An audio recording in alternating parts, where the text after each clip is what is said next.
that would be my life. I wouldn't be here, talking to you all today, like I said, if it wasn't for all the missteps, all the so-called failures in my life that led me to where I am today, all the pushing forward and not worrying. I mean, again, you're going to still worry, but not allowing the worry to cripple me where I'm saying like, what if this doesn't work out? Well, great. All those things that I just mentioned didn't work out.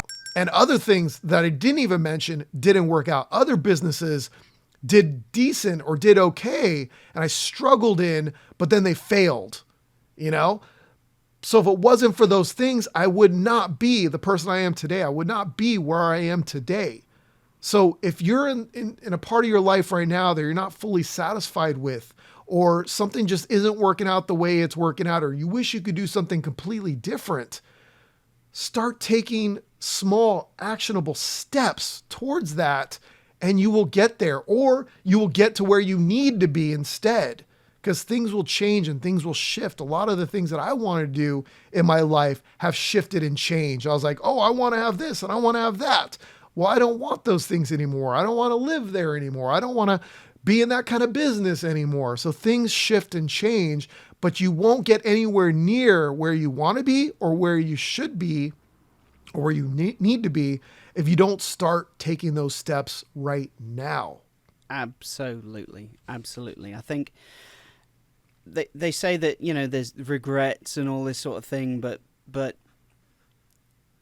I think one of the things that people worry about the fear of failure and the fear of the time it's going to take. One of my favorite quotes is Earl Nightingale, and I'm going to butcher it. I'm going to paraphrase, but the gist of it is he said, never worry about how long something's going to take to do, because the time's going to pass anyway.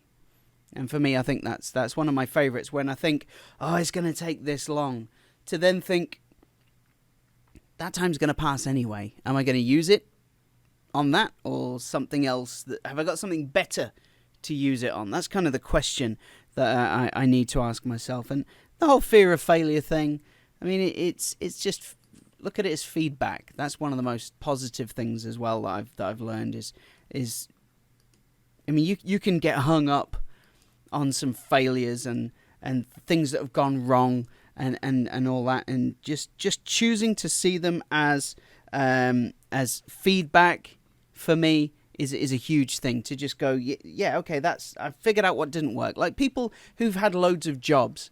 Like for me to list the jobs I've had, it's quicker to list the jobs I haven't had.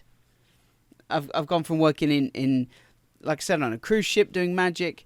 I've been jobless and stranded in Turkey without my passport and not a penny to my name. Funny story.